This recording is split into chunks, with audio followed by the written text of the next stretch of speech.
guys, today we're going to talk about one of the most powerful tools that you can possibly have that will completely change your body and your brain. And get this, it's completely free and actually makes your life easier. This will completely melt away fat without the need to diet. Completely cut through all the unnecessary things that you're doing, cutting calories, cutting carbs. And you don't have to have a perfect diet for this to work. This will spare your muscle, increase your testosterone and growth hormone 180%. And this is going to change how your brain works. All free. It's very simple. It sounds too good to be true. Now, this has been known in India, in China, for thousands of years. The yogis have been doing this instinctively. And if you've tried this, you know that it makes a huge difference on how your brain works. Completely cuts through all the brain fog. Maybe you already know about it, but you're not doing it. Now, this is going to be a kick in the butt to get you to start doing it. You're going to feel like an idiot if you're not doing it. And you're going to be kicking yourself in the butt that you haven't been doing it more. But today's the day that you change and you learn about this powerful tool. This is one of the most powerful tools that you can possibly have in your toolbox. Intermittent fasting. So I want to jump right in and talk about how it completely changes your body fat levels. And the problem with dieting. There's a huge problem with dieting and testosterone. And if you don't understand this, you're just going to waste all your time. You're going to torture yourself. You're going to waste money. Dieting, yo-yo dieting, crash dieting, gaining the weight back, self-esteem drops, you're confused, you're skinny fat, you don't have muscle, but you're not lean. It's pathetic. And the reason why this is happening is because you're not cooperating with your body's hormones. You're not hacking your hormones. All you're doing is cutting calories and carbs, which is an idiotic thing to do. Your body tells you that it hates it. This decreases your brain's ability to think, and it crashes your testosterone levels. The second you stop eating enough calories and carbs, testosterone levels plummet, which means you can't hold on to your muscle. You might lose weight and fat, but some of that's muscle, and who wants to do that? So it's a completely outdated, juvenile way to diet. And guess what? You just gain it all back. Because once you're done with that calorie torture event that you can't sustain, boom, you're instantly back. The ghrelin levels, the leptin levels in your body that control your hunger are not regulated. And so we need to understand how to optimize these hormones, including cortisol too, which increases when you fast. And when you optimize your hormones, everything happens on its own. You don't have to struggle to cut calories in the diet just to lose fat. No, when you optimize your testosterone and your growth hormone by doing things like intermittent fasting, it naturally burns fat. These hormones automatically burn fat in your sleep. If you get injected with testosterone and growth hormone, you're losing fat. I don't care what you do. Eating the same, you will lose fat. That's why intermittent fasting is so powerful. We're increasing growth hormone and testosterone 180%. Now this is the hack. This is the hack. Even if you don't change what you're eating, if you just change when you're eating it, and we'll talk more about this at the end of the video, so make sure you watch the whole video. We're going to talk about how to actually do it. You can be eating the same exact amount of food, but you're boosting your testosterone and growth hormone, which will burn away the fat and hold on to the muscle, which is the most important thing about dieting, is holding on to that hard-gained muscle. See, another cool thing about fasting is that it regulates your cortisol and your estrogen. So testosterone and growth hormone are decreasing your cortisol. It's an inverse relationship. So you're not actually decreasing the amount of calories that you're eating. You're actually optimizing your brain chemistry. So you're not putting your body under undue stress. That it's getting this cortisol response saying, I have no food. I have so little calories and carbs. Cortisol dump. Cortisol breaks down your tissues to give you sugar in your blood. But you don't want that. That's a catabolic or catabolic process that breaks down your muscle. And so when you're intermittent fasting, you're optimizing these hormones and estrogen too. You're burning the body fat because you have more testosterone and growth hormone. And so cortisol is lowered, estrogen is lowered, because what increases estrogen? Body fat. The more body fat you have, you're actually going to have higher levels of estrogen. Because did you know that body fat isn't just like innate blubber? It's not just sitting there doing nothing. It's secreting hormones like estrogen. And so when you have more body fat, you're giving yourself more estrogen, which doesn't help at all when it comes to losing body fat. Okay, now we have to talk about leptin and adiponectin. So when we're talking about leptin, think about hunger stimulus. So whenever you feel extremely hungry, that means you don't have a lot of leptin. See, leptin decreases your hunger. And so what you want to do is optimize your leptin levels so that you don't get those increases in hunger. So this is what happens typically. You'll have a very stressful day, and what happens when you're hyper stressed? You want to eat a lot. You want to comfort yourself. It's like self-medication. You basically take drugs by eating all this pasta like mac and cheese, and this gives you brain fog, plummets your energy, you feel guilty and like crap, you can't do anything and focus, and you just spend the rest of the night watching Game of Thrones and scrolling through Facebook, Instagram, and Tinder. So this is a major problem in your life, and maybe you've even spent years here because you don't understand how to optimize your leptin levels. So the cool thing about intermittent fasting is that it handles your leptin levels.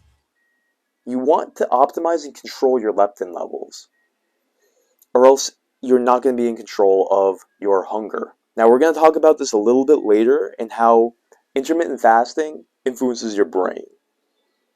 We're talking about self-control. So leptin is just one of those things where you don't want to be running all over the place. You don't know what's happening to your own appetite and your own cravings. Intermittent fasting gives you a hold over your hunger hormones. And what's more is that this cool enzyme called adiponectin increases your insulin sensitivity. So even when you're eating the same amount of food, even if you're binge eating, your insulin sensitivity is better. And insulin has everything to do with digestion. So it takes all that sugar in your brain, in your body, in your blood, and it shuttles it out of your blood. So that your brain isn't just basking in this ocean of sugar, getting brain fog. You see, what happens when you soak like a tooth in water with sugar in it? It's not just going to be having a jolly good time, it's going to be decaying. So you never want to be soaking something in sugar, which is why people get really paranoid about sugar. And if you're very unhealthy and you don't have good insulin sensitivity, then yes, you have to be careful with how much sugar you eat because you can't handle that sugar.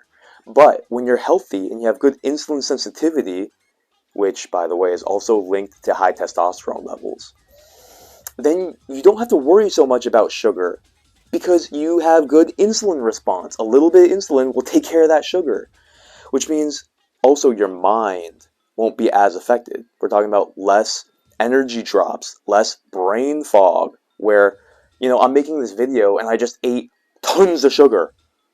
Why am I still able to talk and think and be light on my feet? I can go do whatever I want. I don't have energy crashes. It's because I have good insulin sensitivity, which increases my glucose tolerance. See, I can eat a lot of sugar because I have good insulin sensitivity. And I do that because a lot of different things, but one of them is intermittent fasting. Alright, so I know that was a lot to think about, but basically, intermittent fasting solves the dieting dilemma. burn your body fat, hold on to your muscle, because you're optimizing those 6 hormones. Growth hormone, testosterone, cortisol, estrogen, adiponectin, and leptin. Okay, you're going to have more self-control, you're not going to be binge eating, and even if you do, you're going to be able to digest that food much better. Alright, moving on. We're talking about how it changes your brain. So not only will you have a different physiology, with more testosterone oozing from you, growth hormone holding onto your muscle, but your brain is changing, it's transforming. This is groundbreaking research that we just got from Dr. I forgot his name, but he did groundbreaking research on intermittent fasting and BDNF, brain-derived neurotropic factor. Long story short, this is like steroids for your brain. It does 3 things for your brain. First thing it does for your brain is it supercharges your existing brain structure. So it makes the neurons communicate really well. And why do you care? Because that'll increase the rate of thoughts and recall, recognition, and memory. So you're just going to be able to think faster on your toes, remember things, have better clarity. Second thing that's going to do is it's going to increase your plasticity of your brain. Now that's just a fancy neuroscience way of saying you're going to be able to evolve, learn new things, adapt to different stimulus. It gives you more confidence. So let's say you're trying to learn a new skill.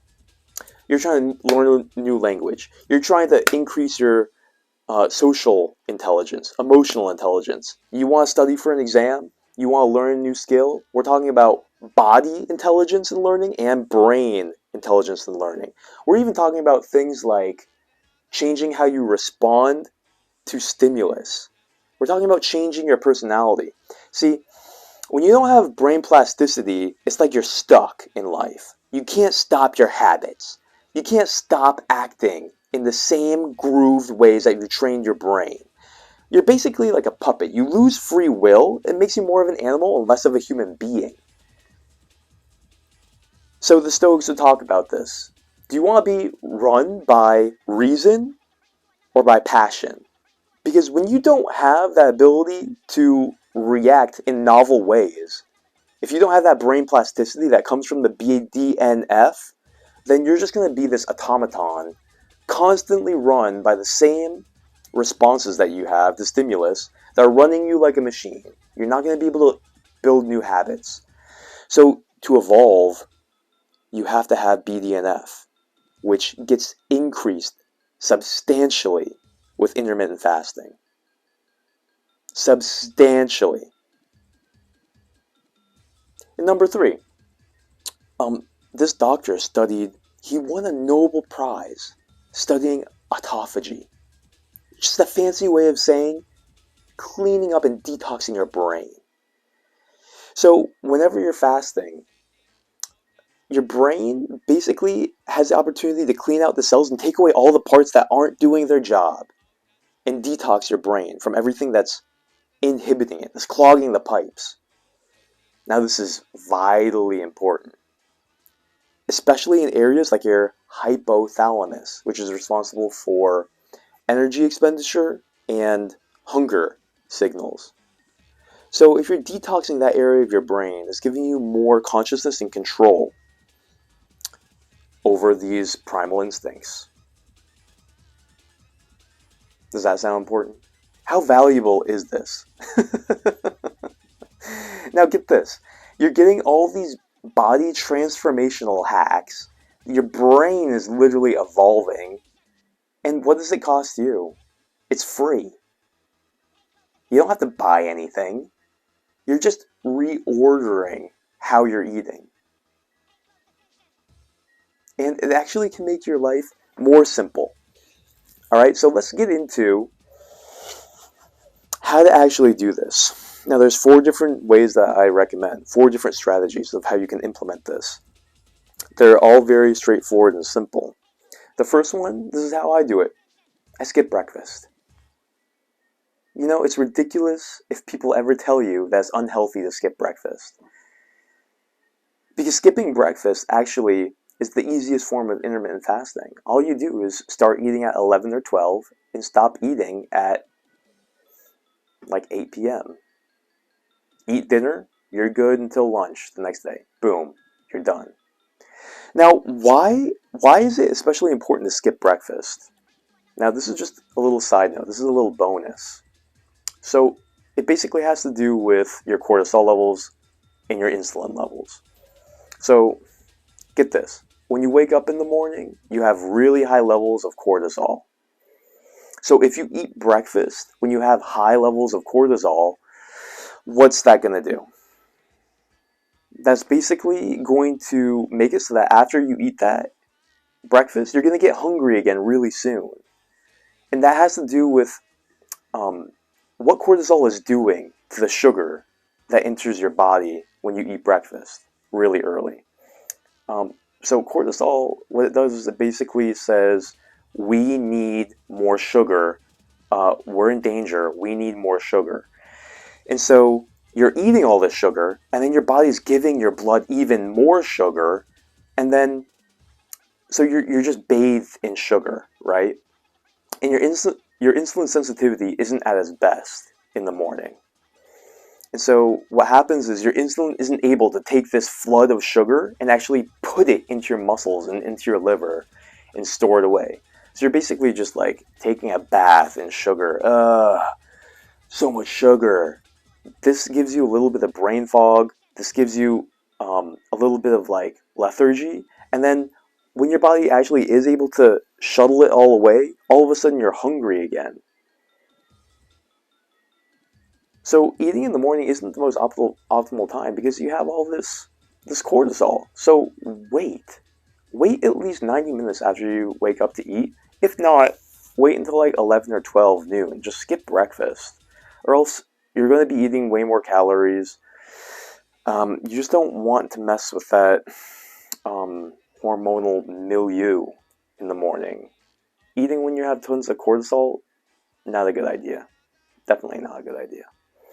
Alright, so that's the first way, is just skipping breakfast. The second way that you can do it is you just give yourself an 8, 10, or 12 hour window of feeding, a feeding window. It's kind of cute sounding. It's like you're a hamster or something. So what a feeding window is when you're allowed to eat. So let's say you give yourself an 8-hour feeding window, which is what I recommend. You can say from 12 o'clock to 8 p.m. is my feeding window. Boom, you're done. So you eat all your food in between then. You don't have to worry necessarily about what you're eating to get these benefits. Even if you eat all the same stuff, you're still going to get these amazing benefits just because you gave yourself an 8-hour eating window. Because what are most people doing? Most people are giving themselves a 16-hour eating window. They're eating right when they wake up. They're eating all the way until when they're going to sleep. And so their body never has this fasting stimulus. And so you miss out on all these benefits. So I recommend doing it from 12 to 8. Another really interesting thing that happens in your body is if you don't eat for 2 or 3 hours before bed, that also stimulates growth hormone. And as you know, growth hormone also has to do with the aesthetics of your body, lowering body fat, increasing muscle mass, and enhancing your brain, your memory, your ability to think. It's pretty much like the youth hormone. It's anti-aging, and it's expensive. It's really expensive. People go and they pay hundreds of dollars a month, sometimes thousands of dollars a month to enhance their growth hormone. But why do that when you can do it naturally? Just by giving yourself a feeding window. So give yourself a feeding window. Number 3 way to do intermittent fasting is called the warrior. So it's kind of like a hybrid. The warrior diet is where you'll let yourself eat throughout the day, but only give yourself like little bites of fruits and vegetables, and then you have one big meal at the end of the day. So why this is good is because basically you don't have to go crazy feeling hungry, which honestly you really won't, because your leptin levels will be regulated very well. But if you really feel like you need to eat something, eat a fruit. Eat a vegetable. It doesn't ruin your fast. Listen, and then you have, after all your work and your concentration is done, you reward yourself with this amazing meal at the end of the day. I suggest it to be at 5, 6, or 7 o'clock. Don't really wait that much longer than that because it's going to take 3 or 4 hours for your body to digest that meal and get your stomach empty so that you can go to sleep and get that additional boost in growth hormone. So your work productivity will increase with all of these. But it's kind of like a hybrid way. You can interweave and do all of these and experiment with which one works best for you, all right? You have to not drive yourself crazy or get too strict on yourself. And number 4 is OMAD, 1 meal a day. So this is for a little bit more extreme people who don't want to do the warrior. You don't have to eat anything. You can drink liquids and everything, of course. But you just eat 1 meal a day, ideally at the end of the day. But you can do it really whenever. Experiment with what works. And what this does is very powerful. This is technically a 24-hour fast. So I got this from Mr. Pilon, Pilon, who's done a lot of great publishing of the research. And so you could either do it 1 or 2 times a week, and this gives you that 24-hour fast. Very powerful, very powerful. And you will see extreme results if you do 1 meal a day. Now, I wouldn't suggest holding yourself to a strict schedule of eating only once a day because, especially if you're a more thin person who has a lot higher energy like myself, then it can get very taxing on your body, especially if you're doing it more than 1 time a week. You may start feeling ungrounded and unrooted, and your energy starts to get a little bit nervous, frenetic, and anxious if you do too much fasting with the wrong constitution. On the other hand, if you're naturally a very big, grounded person who naturally has a little bit lower energy, but you're very stable, emotions are very stable, I really recommend doing 1 meal a day, once or twice a week. It'll completely change your body and your mind, and it's very good for you. But if you're like me, a little bit smaller, naturally just like erratic energy just bursting out of you, like you're like this crazy flying squirrel that's just jumping from tree to tree, and you can't even, people are like, hey, stay on this one tree for a little bit longer. You're just like, but that one, just flying everywhere. And then you're kind of like nervous of every sound. That's what can happen when you have too much Vata energy. And fasting increases that Vata energy. But it's also very good for creativity and for breaking through concretized habits and thinking patterns. And so that's that. Those are the 4 different ways that I recommend you implement intermittent fasting to get all these phenomenal benefits. And just to close out, have fun with it, experiment. Don't be too strict. Remember, your feeding window can even be 12 hours. You know, so don't feel like you have to do 16 or 20-hour fasts or 1 meal a day or even every day. Even if you just intermittent fast 1, 2, or 3 days a week, you're still going to see amazing benefits. Your body will transform. Your mind will feel great, and then you'll naturally just want to do it. You'll feel better when you do it than when you don't. So don't worry about the difficulty. Also, touching on hunger, the more you do it, the less of a big deal it really is. Because you're regulating your leptin levels, your hunger is going to be so under control. Your brain's going to be detoxed. You're going to have this positive feedback loop where you're actually going to appreciate the feeling. And fasting for 16 hours is just going to feel normal. It doesn't even feel like a fast. It's not even fasting if you ask me. Sometimes, when my schedule is just really busy, I'll just do 1 meal a day and I'm grateful for it. I'm like, thank God I don't have this lie in the back of my head saying, it's unhealthy to skip meals. Only if you're doing it too much. And only if you have the wrong constitution that's throwing you off. Right? So this is not black and white. It can be one of the healthiest things in the world to skip breakfast and to skip meals. So kill that sacred cow and experiment with this and realize the life-changing magnitude that this will have. I'm excited for you. I'm very excited for you. Let me know in the comments below your experience. If you have any questions, also let me know. Start implementing this and let everybody else know how easy it is, really. And enjoy all the benefits. This is a free tool that will change everything about how you live, how you think, how you perform, how you look, your self-esteem. I'm telling you, complete game changer. And this is the solution to the dieting problem. Okay? So that's it for today. Let me know your results. Like and subscribe so that you can keep up and keep getting the best information I'm bringing you to optimize your brain, your body, heal your energy, heal your pain, restore your mojo, restore the roar so that you can live at your best with passion. Alright? I care about you very much. We're here to transform ourselves and give a new image of what we're striving to live up to.